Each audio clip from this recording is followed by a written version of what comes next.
How to enable notifications on Ring app. Hi guys, welcome to our channel. Let's begin. In this video, I will guide you on how you can enable notifications on Ring app. For that, you want to open the Ring app on your device. Make sure to sign into your account. Now, if you want to enable notifications, tap on the three lines at the top left corner of your screen. Now tap on Control Center. Once you get here, you want to scroll down and tap on the Notification Preferences option.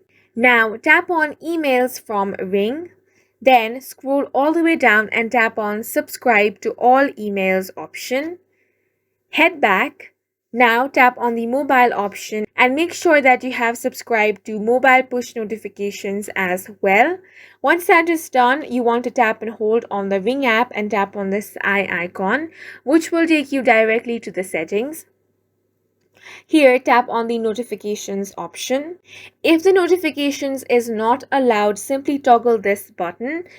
As soon as you do that, the notifications will be successfully enabled. And that's it for this video. If you found it helpful, please make sure to hit the like button and subscribe for more videos like this.